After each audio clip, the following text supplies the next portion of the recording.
এই পার্টের শুরুতেই আমরা দেখতে পাই জুকাইয়ের কথা মতো সিজিং এর কোম্পানি হুনহাই কোম্পানির সাথে মার্জ হয়ে যায়। অন্যদিকে জুকাইয়ের কাজিন মিস্টার চ্যানের ওপর অনেকটাই রেগেছিল, কারণ মিস্টার চ্যান ওদের পূর্বের পরিকল্পনা থেকে সরে গিয়ে জেংদের কোম্পানির সাথে হাত মিলিয়ে নিয়েছে। পরে জুকাইয়ের কাজিন ওর সাথে দেখা করে কোম্পানির প্রোগ্রেসের জন্য ওকে কনগ্রাচুলেশন বলে। তবে জুকাই ওকে ওর আর মিস্টার চ্যানের ছবি দেখিয়ে বলে, আমি জানি তুমি মিস্টার চ্যানের সাথে হাত মিলিয়ে আমার বিরুদ্ধে ষড়যন্ত্র করছিলে, তো যদি নিজেকে কোম্পানিতে টিকিয়ে রাখতে চাও তাহলে ভবিষ্যতে আর এরম কোনো কাজ করো না। রাতে জুকাই বাড়ি ফিরে দেখে সিজিং ওর সমস্ত জিনিস নিয়ে ওর বাড়ি ছেড়ে চলে গেছে। সিজিং নিজের লকেটের সাথে জুকাইয়ের জন্য একটা নোট রেখে গেছিল, যেখানে সিজিং বলে গেছে আমাদের ক্যাট দায়ুন তোমার সাথেই থাকতে চায়, তাই তুমি ওর খেয়াল রেখো। অন্যদিকে সিজিং এবার নিউ ইয়ারের ছুটি কাটাতে ওর বাড়িতে যাওয়ার জন্য প্যাকিং করছিল। পাশাপাশি লিলির মাও এবার ওর সাথে নিউ ইয়ার সেলিব্রেট করার জন্য ওর বাড়িতে আসে। তো লিলির মা এসেছে এটা জানতে পেরে গুশানও ওদের সাথে নিউ ইয়ার সেলিব্রেট করতে পৌঁছে যায়, আর ও নিজেকে লিলির বয়ফ্রেন্ড হিসেবে পরিচয় দেয়। আসলে মা এবার লিলিকে ব্লাইন্ড ডেটে পাঠানোর কথা বলায় গুশান লিলিকে হেল্প করার জন্য এখানে এসেছিল। পরে সিজিং ওর বাড়িতে পৌঁছালে সিজিং কে আপসেট দেখে মা বাবা বুঝে যায় যে হতে পারে সিজিং আর জুকাইয়ের মধ্যে ঝামেলা হয়েছে। পাশাপাশি গ্র্যান্ডপাও জুকাইকে বলে, আমি আগেই বলেছিলাম সিজিং তোমার জন্য পারফেক্ট নয়, তো তোমাদের যখন ব্রেকআপ হয়েই গেছে তাহলে আমি এবার তোমার বিয়ের ব্যবস্থা করব। রাতের বেলা নিউ ইয়ারের ফায়ারওয়ার্কস শুরু হলে একদিকে সিজিং তো অন্যদিকে জুকাই ওরা দুজনেই একে অপরকে মিস করছিল। রাতের বেলা শাও জুকাইয়ের সাথে ড্রিঙ্ক করতে আসে, তো ড্রিঙ্ক করতে করতে ওরা দুজনেই নিজের পছন্দের মানুষের কথা বলছিল। তখনই জুকাই লক্ষ্য করে দায়ুন বাড়ি থেকে বেরিয়ে গেছে। জুকাই দেখে দায়ুন একটা জায়গায় আটকা পড়ে গেছে। নিজের পরোয়া না করেই দৌড়ে গিয়ে দায়ুনকে রক্ষা করে। রাতের বেলা জুকাই দায়ুনকে নিয়ে বসে সিজিং এর কথাই ভাবছে। তখনই ও দায়ুনকে বলে, আমরা তো তোমার মাম্মাকে নিউ ইয়ার উইশ করতেই পারি। এই বলে ও হ্যাপি নিউ ইয়ারের মেসেজ লিখে দায়ুনকে দিয়ে সিজিং কে পাঠিয়ে দেয়। পরের দিন অফিসে সিজিং এর কোম্পানি আর হুনহাই কোম্পানির মার্জিং এর একটা মিটিং ছিল। তো মিটিং এ সবাই চলে আসলেও সিজিং ওখানে না আসায় তখনই একজন এমপ্লয় জানায় যে সিজিং এই মিটিং এ আসবে না। পরে সিজিং ওর কোম্পানির সব এমপ্লয়দের থ্যাংক ইউ জানিয়ে মেল করে যে ওরা পাশে না থাকলে সিজিং কখনোই ওর কোম্পানিকে একটা ভালো জায়গায় নিয়ে যেতে পারতো না। আর সিজিং এর এই মেল দেখে সবাই বুঝে গেছিল যে সিজিং কোম্পানি ছেড়ে চলে যাচ্ছে। তখনই আমরা সিজিংকে দেখি যে কিনা চায়না ছেড়ে জার্মানি চলে যাচ্ছে। তাই জুকাই এবার সিজিং এর খোঁজ নেওয়ার জন্য লিলির কাছে আসে।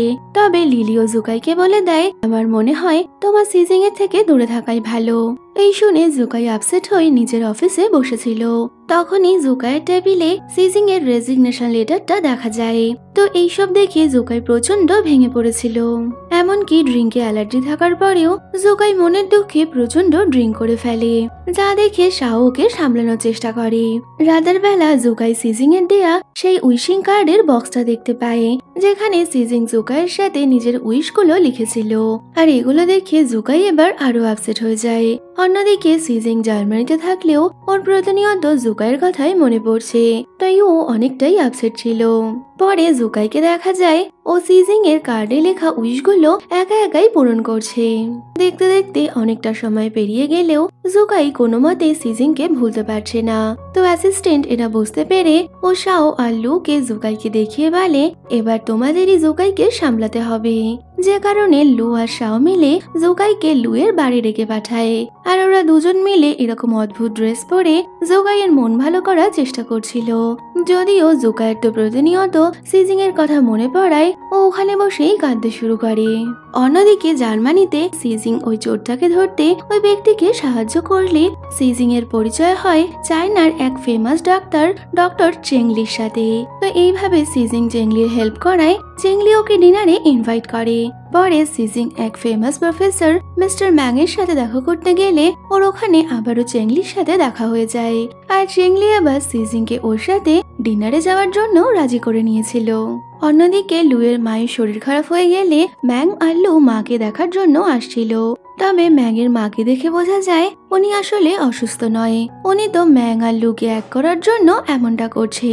তো ওরা বাড়িতে এলে মায়ের কথা মতো মেড বলে আমার হাজবেন্ডের শরীর খারাপ, তাই আমাকে এখনই সেখানে যেতে হবে। তো পরিকল্পনা মতো মা মেডকে ছুটি দিয়ে দিলে ম্যাং এবার লুয়ের মায়ের খেয়াল রাখার দায়িত্ব নেয়। পরে জুকাই যখন সিজিং আর হুনহাই কোম্পানির একসাথে কাজ করার প্রোগ্রেস রিপোর্ট দেখে ও হুনহাইয়ের ডাইরেক্টরকে বলে দুই কোম্পানিকে মার্জ করার সিদ্ধান্ত ওর কোনো অংশেই ভুল ছিল না, আর পরবর্তী প্রজেক্টের জন্য ও আগামীকালই জার্মানি যাওয়ার সিদ্ধান্ত নেয়। পরের দিন জার্মানিতে সিজিং প্রফেসর ম্যাং এর সাথে দেখা করতে আসলে প্রফেসর ম্যাং এবার সিজিংকে বলে তোমার কোম্পানি আর হুনহাই কোম্পানি একসাথে মার্জ হওয়ার কারণেই আজ তারা অনেক বেশি সাকসেসফুল হয়েছে। তো দুই কোম্পানির প্রোগ্রেস দেখে সিজিংও এবার বিষয়টা বুঝে গেছিল যে জুকাইয়ের দুই কোম্পানিকে মার্জ করার প্ল্যানটা একদম সঠিক ছিল। তো সিজিং পরের দিন চায়না ফিরবে, তাই চেংলি আজ ওকে নিয়ে ডিনার করতে যায়। কিছুক্ষণ পর জুকাইও মিস্টার ম্যাং এর সাথে দেখা করতে ওখানে চলে আসে। তো ডক্টর চেংলি ওখানে না থাকায় জুকাই পরে কখনো ওর সাথে দেখা করবে এমনটা বলে ওখান থেকে চলে যায়। আর যাওয়ার সময় জুকাই হঠাৎই সিজিং এর কথা শুনতে পেয়ে পেছন ঘুরে তাকালে এতটা সময় পর ওরা আবারও একে অপরের মুখোমুখি হয়। তো দুজন দুজনকে দেখে অনেকটাই ইমোশনাল হয়ে গেছিল। তখনই চেংলি ওখানে জুকাইকে দেখে অনেকটাই অবাক হয়ে যায় আর জুকাইকে ওদের সাথে জয়েন করতে বললে জুকাইও চেংলির সাথে কথা বলতে আসে। ওর পরবর্তী বিজনেস প্ল্যানের ব্যাপারে চেংলিকে সবকিছু জানিয়ে ওর কোম্পানি জয়েন করতে বললে চেংলিও এই বিষয় ভেবে দেখবে এমনটা জানায়। এর মধ্যে ও ওখান থেকে চলে গেলে জুকাই সিজিংকে আটকে বলে আমি তোমার সাথে কথা বলতে চাই। তো সিজিং জুকাইয়ের সাথে কথা বলতে এলে জুকাই সিজিংকে ওর ফিউচার প্ল্যানের কথা জিজ্ঞেস করে। তখনই সিজিং জুকাইকে বলে আমি বুঝে গেছি আমার কোম্পানি নিয়ে তুমি যে সিদ্ধান্ত নিয়েছিলে সেটাই সঠিক ছিল, তবে আমি এটাও জানি যে তুমি আমাকে সত্যিকারের ভালোবাসলে কখনোই আমাকে মিথ্যে কথা বলতে না। তখনই জুকাই সিজিংকে বলে কোম্পানি চালাতে হলে শুধুমাত্র ইমোশনাল হয়ে কোনো ডিসিশন নেওয়া যায় না, তবে এটাও সত্যি যে আমি শুধুমাত্র তোমাকেই ভালোবাসি। পরের দিন সিজিং যখন চায়না ফিরছে তখন জুকাই ওর সাথে ফ্লাইটে চলে আসে। আরো সিজিংকে আবার ওর কোম্পানি জয়েন করার কথা বললে সিজিং বলে তোমার হয়তো সামনের সিটে যাওয়া উচিত, তবে জুকাই ওর পাশ থেকে সরবে না বলে ওখানে ঘুমানোর বাহানা করতে থাকে। তো বাড়ি ফেরার সময় জুকাই সিজিং এর সাথে কথা বলার জন্য ওকে দায়ুনের ফটো দেখায়। জুকাই ওকে বলে তুমি যখন ইচ্ছা দায়ুনকে দেখার জন্য আসতে পারো। তো জুকাই সিজিংকে বাড়িতে পৌঁছে দিয়ে বলে আমি কোম্পানিতে তোমার জন্য অপেক্ষা করব। তো সিজিং চায়না ফিরে আসার জন্য জুকাই অনেকটাই খুশি ছিল। রাতে সিজিং লিলি আর ম্যাংকে বলে আমি আর জুকাইয়ের উপর রেগে নেই, কারণ জুকাই যা করেছে সেটা আমার ভালোর জন্যই। তখনই সিজিং এর কাছে আবারও কোম্পানি জয়েন করার মেল আসে আর দেখা যায় পরের দিন সিজিং রেডি হয়ে কোম্পানিতে চলে এসেছে। তো সিজিং কোম্পানিতে ফিরে এসেছে শুনে জুকাই অনেকটাই খুশি হয়ে গেছিল। কিছুদিন পর চেংলিও জুকাইয়ের ওর কোম্পানিতে কাজ করার ইনভিটেশন অ্যাকসেপ্ট করে চায়নায় ফিরে আসে। আর কোম্পানিতে আসা মাত্রই ও সিজিংকে ইমপ্রেস করতে ওকে ওর সাথে মুভি দেখতে বলে। তবে তখনই জুকাই মিটিং এর জন্য ওখানে চলে আসে আর ও এবার সিজিং আর চেংলিকে একসাথে একটা প্রজেক্ট হ্যান্ডেল করতে দিলে চেংলি তো সিজিং এর সাথে কাজ করবে ভেবে অনেকটাই খুশি ছিল। তো চেংলি সিজিংকে কিছু কার্ডের ম্যাজিক দেখিয়ে ওকে আজ ওর সাথে লাঞ্চে যাওয়ার জন্য রাজি করিয়ে নেয়। তো সিজিং আর চেংলি যে রেস্টুরেন্টে লাঞ্চে এসেছিল ওখানেই আজ জুকাইয়ের একজন ফেমাস সেলিব্রিটির সাথে লাঞ্চে আসার কথা রয়েছে। আর সিজিং দুটো মেয়ের কাছে এই ব্যাপারে জানতে পেরে অনেকটাই আপসেট হয়ে যায়। এর মধ্যেই জুকাই ওখানে লাঞ্চে আসলে ও সিজিং আর চেংলিকে একসাথে দেখে ওর অনেকটাই খারাপ লাগছিল, তাই ও ওই সেলিব্রিটির সাথে লাঞ্চ না করেই বাড়ি ফিরে যায়। আর সিজিংও জুকাই আর ওই সেলিব্রিটির লাঞ্চ করার কথাই ভাবছিল। যা বুঝতে পেরে চেংলি ওকে জিজ্ঞেস করে তুমি কি এখনো জুকাইকে পছন্দ করো, যদিও সিজিং চেংলির এই প্রশ্নের কোনো উত্তর দেয় না। রাতের বেলা সিজিং আর জুকাই দুজনেই একে অপরের লোকেশন ট্রেস করে দেখে ওরা নিজের নিজের বাড়িতে রয়েছে। এই দেখে ওরা দুজনেই খুশি হয়ে যায়। পাশাপাশি লুয়ের মা তার প্ল্যানে অনেকটাই সাকসেসফুল হয়ে গেছিল, কারণ লু আর ম্যাং এখন একসাথে সময় কাটাচ্ছে। তো লু মায়ের শরীর খারাপ নিয়ে অনেকটাই চিন্তায় থাকায় ম্যাং ওকে সামলানোর চেষ্টা করে। কিছুদিন পর সিজিং এর মা বাবা ওর সাথে দেখা করতে এলে ওরা জুকাইয়ের ব্যাপারে জিজ্ঞেস করে। তবে মা বাবা বুঝে গেছিল যে জুকাই আর সিজিং এর মধ্যে কিছু সমস্যা রয়েছে, তাই মা বাবা সিজিং কে না জানিয়েই রাতের বেলা জুকাইয়ের সাথে ডিনারে যায়। তো জুকাই মা বাবাকে জানায় আমাদের মধ্যে ব্রেকআপ হয়ে গেছে, কিন্তু আমি সিজিং কে এখনো ততটাই ভালোবাসি যতটা আগে বাসতাম। এই শুনে ওরা জুকাইকে বলে আমরা চাই না তোমার জন্য সিজিং আপসেট থাকুক, তাই যদি তুমি সিজিং কে ভালো রাখতে পারো তবে ওকে মানিয়ে নাও।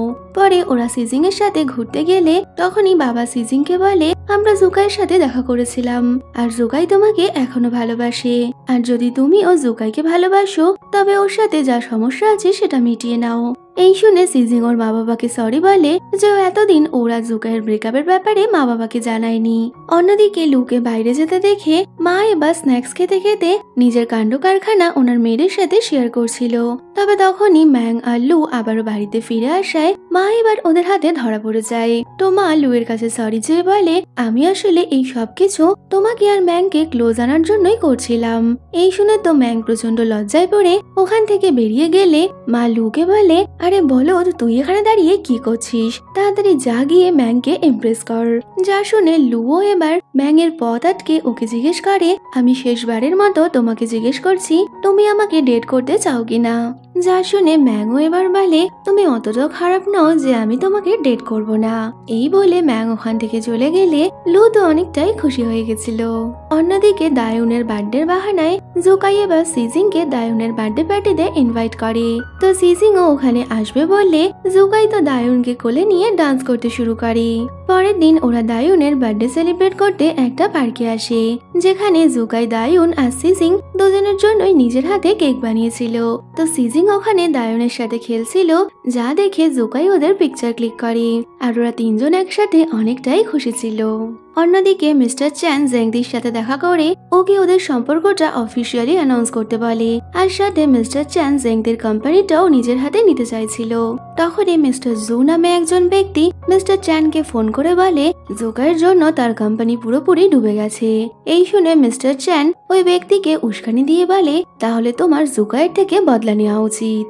ওদিকে চেংলি জার্মানি ফিরে যাবে, তাই ও সিজিং এর সাথে লাঞ্চ করতে আসে, যেখানে চেংলি সিজিং কে বলে আমি জানি তুমি জুকাইকে পছন্দ করো আর জুকাইও তোমাকে ভালোবাসে, তাই তোমার জুকাইয়ের কাছে ফিরে যাওয়া উচিত যাতে ভবিষ্যতে তোমার জুকাইকে হারানোর আফসোস না থাকে। কিছুদিন পর ন্যাশনাল ট্রেড ফেয়ারের আয়োজন করা হলে প্রতিবারের মতো জুকাইকে ওপেনিং স্পিচ দিতে বলা হয়, যেখানে জুকাই এবার ওর আর সিজিং এর কোম্পানির এক হয়ে কাজ করার ব্যাপারে সবাইকে জানায়। জুকাই বলে ও শুধুমাত্র বিজনেস করার কথাই ভাবতো, তবে সিজিং এর কোম্পানির সাথে যুক্ত হওয়ার পর ও এখন শুধুমাত্র বিজনেস থেকে নিজের প্রফিট না করে বরং সাধারণ মানুষের সাহায্য করতে চায়। আর এটাও ও তখন শিখেছে যখন ও সিজিং এর সাথে মেডিকেল ক্যাম্পে একটা ভিলেজে গেছিল। তো জুকাইয়ের এইসব কথা শুনে সিজিং অনেকটাই ইমোশনাল হয়ে যায়। তো সিজিং বুঝে গেছিল আজ অব্দি ও জুকাইয়ের সাথে থাকলেও ও জুকাইকে ঠিক মতো চিনে উঠতে পারেনি। তো ওই ইভেন্টের মাঝেই জুকাইয়ের অ্যাসিস্ট্যান্ট ওকে কিছু বললে জুকাই ওখান থেকে বেরিয়ে যায়। পরে সিজিং হোটেল রুমে আসলে ও ওখানে জুকাইয়ের রাখা একটা সরি কার্ড দেখতে পায়, যা দেখে সিজিং অনেকটা খুশি হয়ে জুকাইকে ফোন করলে ও জানতে পারে জুকাই কিছু ইমার্জেন্সির জন্য দেশে ফিরছে। তখনই জুকাই ওকে মেসেজ করে বাড়িতে দেখা করার কথা বললে সিজিংও তাড়াতাড়ি জুকের বাড়িতে চলে আসে। সিজিং দেখে জুকাই ওর উইশ লিস্ট মতো সবকিছুই করে ফেলেছে, যেখানে ও দায়ুনকে স্পাতেও নিয়ে যায়, আবার দায়ুনের সাথে বসে মুভিও দেখে, সাথে ও ওদের তিনজনের একটা স্ট্যাচুও বানায়। তো জুকাই ওর উইশ লিস্টের সব উইশই পূরণ করে দিয়েছে, শুধুমাত্র সিজিং এর শেষ উইশ যেটা ছিল ওরা দুজন একসাথে সিজিং এর হোমটাউন ঘুরতে যাবে সেটা এখনো কমপ্লিট হয়নি। এই দেখে সিজিং অনেকটাই ইমোশনাল হয়ে যায়।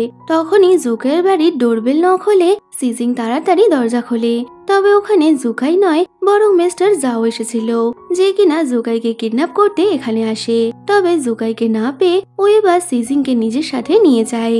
কিছুক্ষণ পর জুকাই বাড়ি ফিরলে মিস্টার জাও সিজিং এর নাম্বার থেকে জুকাইকে ফোন করে বলে সিজিং আমার কাছে রয়েছে, তুমি যদি আমাকে আমার কোম্পানির ক্ষতিপূরণের টাকা না দাও তাহলে আমি সিজিং কে শেষ করে দেব। এই শোনা মাত্রই জুকাই তো প্রচন্ড চিন্তায় পড়ে টাকা নিয়ে সিজিংকে বাঁচানোর জন্য ওই পুরনো ফ্যাক্টরিতে চলে আসে। জুকাই টাকা নিয়ে মিস্টার জাওকে সিজিংকে ছেড়ে দিতে বললেও মিস্টার জাও জুকাইয়ের উপর অ্যাটাক করে বসে। তো লড়াই করতে করতে ওরা দুজন বিল্ডিং এর ওপর থেকে নিচে পড়ে যায়। এই দেখে তো সিজিং প্রচন্ড ঘাবড়ে গেছিল। তবে এর মধ্যেই অ্যাসিস্ট্যান্ট পুলিশ নিয়ে ওখানে চলে আসায় ওরা এবার মিস্টার জাওকে ধরে নেয়। পরে জুকাইকে হসপিটালে ভর্তি করা হলে সিজিং ওর সাথে দেখা করতে আসে, যেখানে জুকাই ওকে জিজ্ঞেস করে তুমি কি এখনো আমার উপর রেগে আছো? তো সিজিং বলে আমার রাগ তো অনেকদিন আগেই কমে গেছিল, কিন্তু আমি তোমাকে কিছু বলতে পারছিলাম না। তবে আমি বুঝে গেছি তুমি একদম পারফেক্ট, তোমার মতো কেউ হতেই পারবে না, আর আমি আমার জীবনের বাকিটা সময় তোমার সাথেই থাকতে চাই। তো সিজিং এর এই কথা শুনে জুকাই তো কাঁদতে শুরু করে। তো জুকাইকে এইভাবে কষ্ট দেওয়ার জন্য সিজিং ওকে সরি বললে জুকাই এবার ওকে কিস করে নেয়। পরে ম্যাং আর লিলি সিজিং এর সাথে দেখা করতে আসলে সিজিং ওরা জুকাইয়ের প্যাচআপের কথা বললে ওরা অনেকটা খুশি হয়ে গেছিল। পরে হসপিটালে সিজিং জুকাইয়ের কেয়ার করছিল, তখনই জেংদি ওর সাথে দেখা করতে আসে। তো জেংদি জুকাইকে বলে আমি মিস্টার চ্যানের প্রপোজাল অ্যাকসেপ্ট করে নিয়েছি, তাই আমরা আর বন্ধু থাকতে পারলাম না। এই শুনে জুকাই বলে দেয় এতে আমার কোনো সমস্যা নেই। তো জেংদি বাইরে গিয়ে সিজিংকে বলে তুমি এত সহজে জুকাইকে ক্ষমা করে দিলে জুকাই আবারও তোমার ইউজ করবে। তবে সিজিং ও এবার জেংদিকে বলে দেয় তুমি আমার আর জুকাইয়ের সম্পর্ক কখনো বুঝতে পারবে না, তাই এটাই ভালো হবে যে তুমি আমাদের থেকে দূরে থাকো। কিছুক্ষণ পর শাও জুকাইয়ের সাথে দেখা করতে আসলে ও জুকাইকে বলে এটাই ভালো সুযোগ যে তুমি সিজিংকে আবারও ইমপ্রেস করে নাও। আসলে শাও জানতো না সিজিং আর জুকাইয়ের মধ্যে আবারও প্যাচআপ হয়ে গেছে। তখনই সিজিং রুমে আসলে জুকাই বাহানা করে ওকে কিস করে নেয়। এই দেখে তো শাও বুঝে গেছিল যে ওদের সম্পর্ক আবার ঠিক হয়ে গেছে। তো শাও সিজিংকে বলে দেয় তুমি যখন ছিলে না তখন জুকাই অনেক ড্রিঙ্ক করেছিল, তাই তোমার আর একটু ক্লাস নেওয়া উচিত। এই শুনে সিজিং ও এবার জুকাইকে রাগ দেখিয়ে বলে তুমি ভবিষ্যতে আর কখনো এমন কিছু করবে না, আর জুকাই ওকে প্রমিস করে যে ও এমন কিছু করবে না। অন্যদিকে সিজিং এর কিডন্যাপিং এর খবর জেনে ম্যাং রাতের বেলা অনেক ভয় পাচ্ছিল। তখনই ওর দরজায় নক হলে ও ভয় ভয় দরজা খুলতে যায়, আর দরজা খুলে ও যখনই হিট করতে যাবে ও দেখে লু ওখানে এসেছে। লু বলে আমার তোমার জন্য অনেক চিন্তা হচ্ছিল, তাই আমি আজ রাতে এখানেই থাকবো। তবে ম্যাং ওকে বাড়ি যেতে বললে ও তাড়াতাড়ি ওখানে শুয়ে ঘুমানোর ভান করে। অন্যদিকে সিজিং ও জুকাইয়ের সাথে ম্যাচ করার জন্য হসপিটালের ড্রেস পরে ওর সাথে শুয়ে পড়ে। পরের দিন সকালে সবাই একসাথে জুকাইকে দেখার জন্য হসপিটালে আসে, আর ওখানেই লু সবার সামনে ম্যাংকে নিজের অফিসিয়ালি গার্লফ্রেন্ড হিসেবে ইন্ট্রোডিউস করায়। তো ওরা দুজন একসাথে আছে এই দেখে জুকাই অনেকটাই অবাক হয়ে যায়। কিছুক্ষণ পর জুকাইকে হসপিটাল থেকে ছেড়ে দেওয়া হলে জুকাই সিজিংকে বলে আমি এখনো পুরোপুরি সুস্থ হইনি। এই শুনে সিজিং বলে ঠিক আছে আর বাহানা করতে হবে না, আমি তোমার সাথেই থাকবো। পরে হসপিটাল থেকে বাড়ি ফিরে সিজিং জুকাইয়ের আনা অ্যাকোরিয়ামের ফিশ দেখছিল। তখনই সিজিং জুকাইকে বলে তুমি জানতে আমি তোমার কাছে ফিরে আসবো? জুকাই বলে হ্যাঁ আমি জানতাম তুমি ফিরে আসবে, তবে তুমি যদি ফিরে না আসতে আমি সারা জীবন তোমার জন্যই ওয়েট করতাম, কারণ আমি তোমাকে আজ থেকে নয় বরং যখন কলেজে পড়তাম তখন থেকেই পছন্দ করি। হয়তো আমি সেই দিন থেকে তোমায় পছন্দ করি যেদিন তুমি স্টেজে দাঁড়িয়ে স্পিচ দিচ্ছিলে, বা হয়তো সেই দিন থেকে যখন আমরা ডায়ুনকে রেস্কিউ করেছিলাম, বা এটাও হতে পারে যেদিন তুমি এআই প্রজেক্টের জন্য প্রথম আমার সাথে কলেজে দেখা করেছিলে। এই শুনে সিজিং তো প্রচন্ড অবাক হয়ে যায়। আসলে ও তো জানতোই না জুকাই ওকে কলেজ লাইফ থেকে পছন্দ করে। তখনই জুকাই বলে আমি তো তোমাকে কলেজের সেই ডিনার পার্টিতেই নিজের লাভ কনফ্রেস করার প্ল্যান করেছিলাম, তবে সেই দিনই গ্র্যান্ডপা আমাকে জার্মানি পাঠিয়ে দেয়, আর ওদিকে তোমারও ফোন হারিয়ে গেছিল, না হলে আমরা তো কবেই কাপল হয়ে যেতাম। তো জুকাইয়ের মুখে এইসব কথা শুনে সিজিং তো অনেকটাই ইমোশনাল হয়ে গেছিল, যা দেখে জুকাই ওকে হাক করে বলে তবে আমি আর তোমাকে হারাতে চাই না। এরপর থেকে ওরা দুজন আবারও একসাথে থাকতে শুরু করে, যেখানে ওরা দুজন অনেক খুশি ছিল। তো কুকিং করতে করতে সিজিং ইচ্ছা করে জুকাইয়ের নাকে সস লাগিয়ে দেয়, আর এতে তো জুকাইও সিজিংকে কোনো মতেই ছাড়বে না। পরে ওরা দুজন একসাথে অফিসে ছিল, তখনই সিজিং জুকাইকে কিছু এক্সারসাইজ করানোর চেষ্টা করে। তবে এক্সারসাইজ করার সময় হঠাৎই জুকাইয়ের বডিতে পেন শুরু হলে ও সিজিং এর থেকে বিষয়টা আড়াল করে যায়। রাতের বেলা ওরা দুজন একসাথে বসেছিল। তখনই জুকাই সিজিংকে বলে, তুমি কাজে একটু বেশি ব্যস্ত হয়ে গেছো, তোমার আমার আর একটু খেয়াল রাখা উচিত। এই শুনে সিজিংও বলে দেয়, আমি এবার থেকে তোমার আর দায়ুনের অনেক খেয়াল রাখবো। পরের দিন অফিসে কিছু সমস্যা হওয়ায় গুশান আর লিলি সেই নিয়ে কথা বলছিল। তবে সিজিং এই প্রবলেম সলভ করে দেবে বললে এবার গুশান লিলিকে ওর সাথে লাঞ্চে যেতে বললে লিলিও ওর সাথে লাঞ্চে যেতে রাজি হয়ে যায়। অন্যদিকে রাতের বেলা জোকাই সিজিংকে একটা ফাইলে সাইন করতে দিলে ও দেখে ওই ফাইলের মধ্যে একটা কিসিং কার্ড রয়েছে। এই দেখে সিজিং জোকাইকে কিস করলে জোকাই সিজিং এর সাথে রোম্যান্স করার জন্য বলে, এবার আমাদের অন্য কিছু করা উচিত। এই শুনে সিজিং জোকাইয়ের হাত ধরে ওকে নিয়ে বেডরুমের দিকে যায়। ওদিকে মিস্টার চ্যাং আর জেংদে মিলে এখনো জোকাই আর সিজিং এর কোম্পানিকে বদনাম করার জন্য কিছু না কিছু ষড়যন্ত্র করেই চলেছে। তবে সিজিং আর জোকাই খুব স্মার্ট ভাবে ওদের সব ষড়যন্ত্রের মোকাবিলা করছে। পাশাপাশি লিলি আর গুশান একসাথে লাঞ্চ করতে যায়, যেখানে গুশান আবারও লিলিকে একটা বুকে দিয়ে বলে, তুমি কি আমাকে আরো একটা চান্স দিতে পারবে? তখনই লিলির ওদের কলিগদের বলা কথাগুলো মনে পড়ে যায় যে গুশান ফরেন যাওয়ার একটা ভালো সুযোগ পেয়েছে, তবে ও লিলির জন্য ফরেনে যেতে চায় না।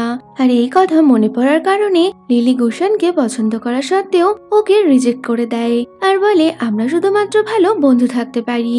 এই শুনে গুশান একটু আপসেট হলেও ও লিলির বন্ধু থাকতেও রাজি ছিল।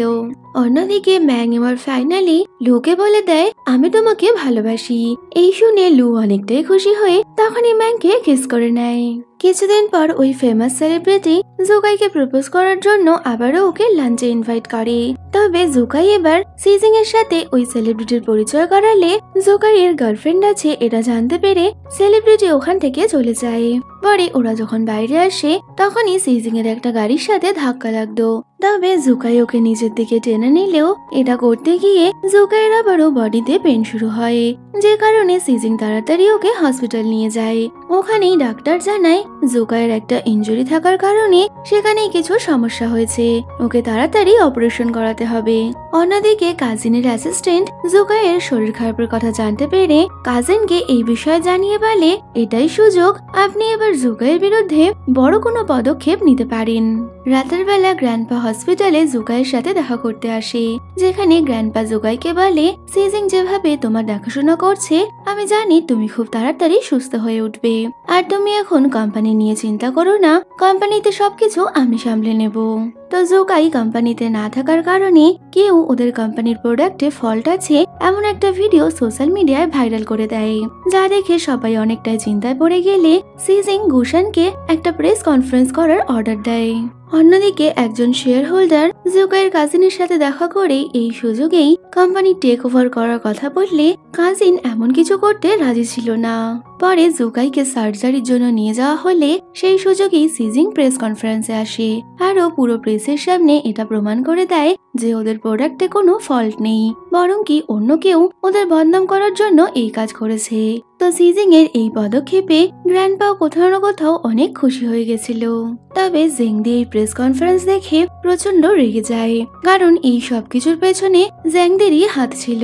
অন্যদিকে ম্যাং লুকে নিয়ে ওর বাড়িতে আসলে লু তো ম্যাংয়ের সাথে রোম্যান্স করার জন্য অনেকটাই এক্সাইটেড ছিল, যদিও বাড়িতে আসা মাত্রই ম্যাং লাইভ স্ট্রিমিং শুরু করলে বেচারা লু তো গাল ফুলিয়ে বসে পড়ে।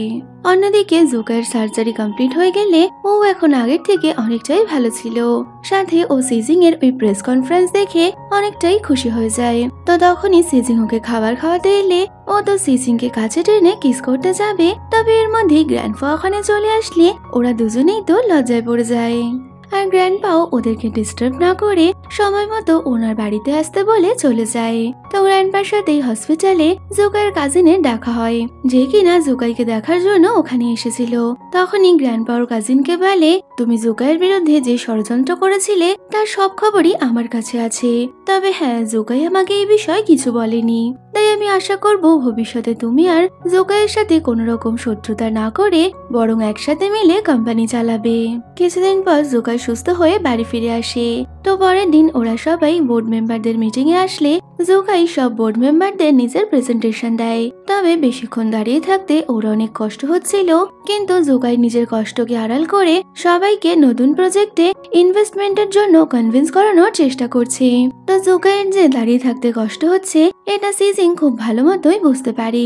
তাই ও তাড়াতাড়ি সবাইকে প্রজেক্টের জন্য ভোট করতে বললে দেখা যায় জুকাইয়ের কাজিন এবার জুকাইকে ভোট করেছে। ফলে যে শেয়ার হোল্ডাররা জুকাইয়ের বিরুদ্ধে ছিল তাদেরকেও জুকাইকেই সাপোর্ট করতে হয়। এতে জুকাই আর সিজিং দুজনেই অনেকটা খুশি ছিল। তবে এই মিটিং এর পর আবারও জুকাইয়ের শরীর খারাপ হয়ে গেলে সিজিং খুব ভালো মতো আবারও জুকাইয়ের খেয়াল রাখছিল। পরে সিজিং জুকাইয়ের কাজিনের সাথে দেখা করে বোর্ড মেম্বারদের মিটিং এ ওদেরকে সাপোর্ট করার জন্য কাজিনকে থ্যাংক ইউ বললে কাজিনও বলে দেয় এখন আমরা একটা ফ্যামিলি, তাই আমরা একে অপরের বিরুদ্ধে নয় বরং একসাথে চললেই সেটা আমাদের কোম্পানির জন্য ভালো হবে। রাতের বেলা সিজিং জুকাইকে বলে আজ আমি তোমার কাজিনের সাথে দেখা করেছিলাম আর ও আমাদের সাথে নতুন প্রজেক্টে কাজ করতে রাজি হয়ে গেছে। তাই আমার মনে হয় তোমরা এবার পুরনো রাগ ভুলিয়ে ওর সাথে নতুন করে সম্পর্ক শুরু করা উচিত। তো সিজিং এর কথা শুনে জুকাইও ওর কাজিনকে ক্ষমা করতে রাজি হয়ে যায়। তো পরের দিন কাজিন গ্র্যান্ডপার সাথে দেখা করতে এলে তখনই জুকাই ওকে একটা থ্যাংক ইউ মেসেজ পাঠায়, যা দেখে কাজিন অনেকটাই খুশি হয়ে গেলে দুই ভাই বোনের মধ্যেকার ঝামেলা মিটে গেছে দেখে গ্র্যান্ডপাও অনেক খুশি ছিল। ওদিকে সিজিং জুকাইয়ের শেভিং করছিল, তবে জুকাই তো প্রতিনিয়ত সিজিংকে বিরক্ত করেই চলেছে। এতে তো হঠাৎই জুকাইয়ের গালে কাট লেগে গেলে সিজিং ওকে সরি বলতে থাকে, যা দেখে জুকাই তো স্মাইল করছে। দেখতে দেখতে 1 মাস কেটে যায়। জুকাই এখন পুরোপুরি সুস্থ হয়ে গেছে। অন্যদিকে মিস্টার চ্যাং আর জ্যাংডে মিলে এখন অব্দি জুকাইকে বরবাদ করার প্ল্যানিং এঁটে চলেছে। জুকাই ওর গ্র্যান্ডপার সাথে দেখা করে গ্র্যান্ডপাকে নতুন প্রজেক্টের ফাইল দেখিয়ে বলে আমরা এটা করতে পারলে কোনো কোম্পানি আমাদের আর বিট করতে পারবে না। এই দেখে গ্র্যান্ডপাও জুকাইকে নতুন প্রজেক্টের জন্য অ্যাপ্রুভাল দেয়। সাথে গ্র্যান্ডপা এটাও বলে এই প্রজেক্টের কাজ শুরু করার আগে তোমার আরো একটা ইম্পর্টেন্ট কাজ আছে। যা শুনে জুকাই একটু অবাক হয়ে গেলে গ্র্যান্ডপা বলে তোমাকে তাড়াতাড়ি সিজিংকে বিয়ে করতে হবে। তো গ্র্যান্ডপা ওদের দুজনের সম্পর্ক মেনে নিয়েছে, এই দেখে জুকাই অনেক খুশি হয়ে যায়। কিছুদিন পর জুকাই ওর নতুন প্রজেক্টের জন্য প্রেস কনফারেন্স করলে মিস্টার চ্যাং আর জেংদি বুঝে গেছিল ওরা কোনোভাবেই আর জুকাইকে হারাতে পারবে না। তাই মিস্টার চ্যাং জেংদিকে বলে জুকাইকে হারানোর চেষ্টা ছেড়ে এবার আমাদের নিজের কোম্পানিকে এগিয়ে নিয়ে যাওয়া উচিত। তো জেংদিও মিস্টার চ্যানের কথাতে সম্মতি জানায়। পরে ওরা সবাই মিলে গুশানের জার্মানি যাবার খুশিতে ওকে ফেয়ারওয়েল পার্টি দিতে আসে। তো ওখানে সিজিং লিলিকে বলে তোমার আরো একবার গুশানকে নিয়ে ভাবা উচিত, কারণ প্রথম থেকেই গুশান তোমাকে ভালোবেসে এসেছে। ওখানে জুকাই সিজিংকে বলে তোমার লাস্ট উইশ পূরণ করতে আমরা কাল তোমার হোম টাউন যাব। যা শুনে সিজিং অনেকটাই খুশি হয়ে যায়। তো এই পার্টিতে সবাই অনেক খুশি থাকলেও লিলি অনেকটাই আপসেট ছিল, কারণ ও চেয়েও গুশানের প্রপোজাল একসেপ্ট করতে পারছে না। যে কারণে লিলি রাতের বেলা ড্রিঙ্ক করছিল, তখনই শাওর সাথে দেখা করতে আসে। আর শাও নিজের করা কাজের জন্য লিলির কাছে সরি চেয়ে বলে গুশান তোমাকে আমার থেকে বেশি ভালোবাসে, তাই তুমি গুশানকে হারিয়ে ফেলো না। পরের দিন লিলির কাছে গুশানের একটা পার্সেল আসে, যেখানে গুশান লিলির জন্য ওর পছন্দের ফুড পাঠিয়েছিল। এই দেখে লিলি অনেকটাই ইমোশনাল হয়ে যায়। পরে গুশান জার্মানি যাওয়ার জন্য এয়ারপোর্টে পৌঁছালে তখনই ওখানে লিলি চলে আসে আর গুশানকে হাক করে বলে আমি তোমার জন্য ওয়েট করব। অন্যদিকে জুকাই সিজিং এর মা বাবার সাথে দেখা করতে যাওয়ার জন্য অনেকটাই নার্ভাস ছিল, তবে সিজিং জুকাইকে কমফর্ট করে বলে এত চিন্তা করো না, সবকিছু ঠিক হবে। তো জুকাই ওর মা বাবার জন্য অনেক গিফট নিয়ে ওদের বাড়িতে পৌঁছে যায়। তো ওখানে ওরা সবাই লাঞ্চ করতে গেলে সিজিং দেখে মা বাবা তো ওর পছন্দের সব স্পাইসি ফুড রান্না করেছে। তো সিজিং এর বাবা জুকাইকে স্পাইসি ফুড খেতে দিলে ও কোনো কিছু না বলেই ওটা খেতে থাকে, কিন্তু ওই স্পাইসি ফুড খেতে জুকাইয়ের অবস্থা তো পুরোই খারাপ হয়ে গেছিল। যা দেখে সিজিং এর বাবা ওকে বলে তুমি যদি সিজিং এর পছন্দের খাবারই খেতে না পারো তবে তুমি ওর সাথে সারা জীবন কি করে থাকবে। তো বাবার কথা শুনে জুকাই অনেকটাই নার্ভাস হয়ে যায়, তবে ও সিজিং এর মা বাবাকে বলে আমি সবসময় সিজিং এর খেয়াল রাখার চেষ্টা করব। তো সিজিং ও জুকাইয়ের সাপোর্টে গিয়ে বলে আসলে আগেরবার আমি রাগ করে ওর সাথে ব্রেকআপ করে নিয়েছিলাম, কিন্তু আমি এখন অনেক বেশি ম্যাচিওর হয়ে গেছি, তাই আমরা দুজন একসাথে সবকিছু সামলে নেব। এই শুনে মা বাবা ওখান থেকে চলে যায়। এতে তো জুকাই প্রচন্ড ঘাবড়ে গিয়ে সিজিংকে কি হয়েছে জিজ্ঞেস করলে তখনই মা বাবা নতুন কিছু ডিশ টেবিলে রেখে বলে এগুলো একদম স্পাইসি নয়, আর এগুলোই আমরা তোমার জন্য কুকিং করেছিলাম। এই দেখে সিজিং আর জুকাই দুজনেই খুশি হয়ে যায়। সাথে ওরা সবাই মিলে একসাথে ফ্যামিলি ফটো ক্লিক করে, যেটা কিনা সিজিং বাড়িতে এসে ওর ওই উইশ লিস্টের পাশে লাগিয়ে রাখে। আর এইভাবেই জুকাই সিজিং এর সাথে মিলে ওর সব কটা উইশ লিস্ট কমপ্লিট করে দেয়। রাতের বেলা জুকাই সিজিং কে নিয়ে একটা জায়গায় আসে, আর ওখানেই একটা এনগেজমেন্ট রিং দিয়ে সিজিং কে বিয়ের জন্য প্রপোজ করলে সিজিং ও ওর প্রপোজাল অ্যাকসেপ্ট করে নেয়। লু এর মা ম্যাং আর লু একসাথে অনেক খুশি আছে। তবে ম্যাং আর লু এর মায়ের বন্ডিং তো এতই ভালো ছিল যে দুজনেই লু এর কথা ভুলেই যায়। কিছুদিন পর গ্র্যান্ডপা সিজিং আর জুকাইয়ের বিয়ের জন্য ওদের একটা প্রপার্টি এগ্রিমেন্ট পেপার পাঠালে জুকাই ওই পেপারটা ডাস্টবিনে ফেলে বলে তুমি বিয়ের পর শুধুমাত্র আমাকে ভালোবেসো, এছাড়া আমি আর তোমার থেকে কিছুই চাই না। আর সিজিং ও জুকাইকে বলে আমিও চাই তুমি শুধু আমাকে ভালোবেসো। এই বলে ওরা একে অপরকে কিস করে নেয়। আর কিছুদিন পর ওরা দুজন নিজেদের ম্যারেজ রেজিস্টার করিয়ে একসাথে ফটো তোলে। তো জুকাই সিজিং কে বলে বিয়ে একবারই হয়, তাই আমাদের এটা সেলিব্রেট করা উচিত। এই বলে জুকাই সিজিং কে কিছু ভেন্যু দেখালে সিজিং বলে আমি অন্য কিছু চাই। আর আমরা দেখতে পাই সিজিং আর জুকাই ওয়েডিং ড্রেস পরে জার্মানি সেই জায়গায় পৌঁছে গেছে যেখান থেকে ওদের ভালোবাসাটা শুরু হয়েছিল। আর ওখানে ওরা দুজন একসাথে আবারও অনেক এনজয় করে। তো সিজিং আর জুকাইয়ের বিয়ের 1 বছর কেটে যায়, যেখানে জুকাই আর সিজিং একসাথে কথা বলছে। তো জুকাই সিজিং কে বলে গ্র্যান্ডপা আমাদের নতুন একটা বাড়ি কিনতে বলেছে, তবে সিজিং এর এই বাড়িটাই পছন্দ হওয়ায় ও এখানেই থাকতে চায়। তখনই সিজিং জুকাইকে বলে গ্র্যান্ডপা তো গ্রেট গ্র্যান্ডসনও চাইছে, তুমি এই ব্যাপারে কি ভাবলে? যদিও জুকাই কাজ করতে করতে ওর কথা না শুনলে তখনই সিজিং ওর সামনে এসে বলে আমাদের এবার একটা বেবি নেওয়া উচিত, তুমি কি কখনো এই ব্যাপারে ভেবেছো? তো জুকাই বলে দেয় আমরা কাজে এত ব্যস্ত থাকি যে এই ব্যাপারে ভাবার জন্য টাইমই পাইনি। তো জুকাই পরের দিন সিজিং কে ওর সাথে টাইম স্পেন্ড করতে যেতে বললে সিজিং বলে ঠিক আছে, আমিও কাল ভালো করে রেডি হয়ে তোমাকে ইমপ্রেস করার চেষ্টা করব। তখনই জুকাই মজা করে ওর এনগেজমেন্ট রিংটা সিজিং কে দেখিয়ে বলে আমি অলরেডি ম্যারিড, তাই তোমার জাদু আমার উপর চলবে না। যা শুনে সিজিং বলে তবে কি তোমার ওয়াইফ আমার থেকেও সুন্দর? এই শুনে জুকাই ওকে তুলে ভেতরে নিয়ে যায়। এরপর আমরা 4 বছর পরের সিন দেখি, যেখানে ওদের বেবি হতে চলেছে। সিজিং বলে তোমার বেবি তো আমাকে ঘুমোতেই দিচ্ছে না, তবে কি বেবি আমাকে পছন্দ করে না? এই শুনে জুকাই বলে হতে পারে ও তোমার অ্যাটেনশন চায়, তাই তোমাকে বিরক্ত করছে। তখনই সিজিং জুকাইকে বলে আমি চাই আমাদের বেবি যেন তোমার মতো হয়, কারণ তুমি একদম পারফেক্ট। এই শুনে জুকাই ওকে বলে দেয় আমি চাই আমাদের বেবি তোমার মতো হোক। তো ওদের দুজনের কথার সাথে সাথেই সিন চলে যায় 7 বছর পর, যেখানে সিজিং এর ছেলের তাণ্ডবে জুকাই আর সিজিং এর নাজেহাল অবস্থা। তবে সিজিং পুরো পরিবারের সাথে সাথে কোম্পানির কাজও ভালো মতো চালাচ্ছিল। তো ওরা দুজন একসাথে বসে ওদের সেই এআই প্রজেক্ট নিয়ে ডিসকাস করছে। তো তখনই জুকাই ওর ছেলের কানে কানে কিছু বললে সিজিং বলে তোমাদের দুজনের মধ্যে কি চলছে? এখান থেকেই সিন চেঞ্জ হয়, আর আমরা দেখতে পাই জুকাইয়ের বড় ছেলে তার ভাইকে নিয়ে ওখানে এসেছে। তখনই ওরা বাইরে খেলতে যাওয়ার কথা বললে জুকাই ওদের যাবার পারমিশন দেয়। আর ওদের দুজনকে বাইরে খেলতে দেখে সিজিং ওর বড় ছেলেকে বলে তোমার ভাইয়ের কেয়ার করা উচিত। এই শুনে পেছন থেকে জুকাই বলে তুমি তোমার ছেলেদের একটু বেশি কেয়ার করছো, তুমি তো ভুলেই গেছো যে ওরা ছাড়া আরো একজন এখানে আছে। এই শুনে সিজিং বলে তবে কি তুমি এখন নিজের ছেলেদের সাথেও জেলাস ফিল করছো? এখান থেকেই সময় আরো কিছুটা এগিয়ে যায়, আর ওদের 2 ছেলে এখন অনেকটাই বড় হয়ে গেছে। তখনই সিজিং জুকাইকে বলে আমাদের একটা লিটল প্রিন্সেস থাকলে ভালো হতো। এই শুনে ওর ছেলেরা বলে আমাদের মধ্যে তো একজন প্রিন্সেস আছে যে কিনা তুমি। তো সিজিং জিজ্ঞেস করে এসব কথা তোমাদের কে বললো? ছেলেরা তো সোজা বাবার দিকে ইশারা করে। যা শুনে সিজিং হাসতে শুরু করলে জুকাইও স্মাইল করছিল।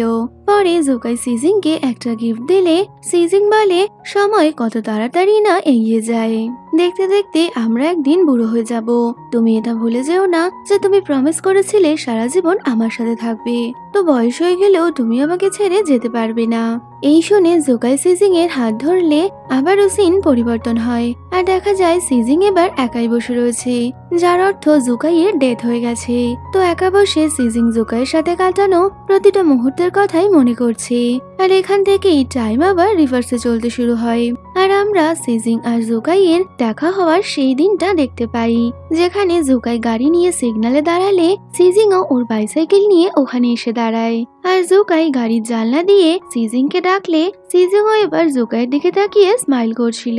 তখনই জুকাই ওকে আই লাভ ইউ বললে এই গল্পটা এখানেই শেষ হয়ে যায়। তো এই ভিডিওটা তোমাদের কেমন লাগলো কমেন্টে বলো, ভালো লাগলে লাইক শেয়ার করো, আর যাওয়ার আগে চ্যানেলটা সাবস্ক্রাইব করো। তো দেখা হচ্ছে আবারও কোনো নতুন ভিডিওতে। Till then by.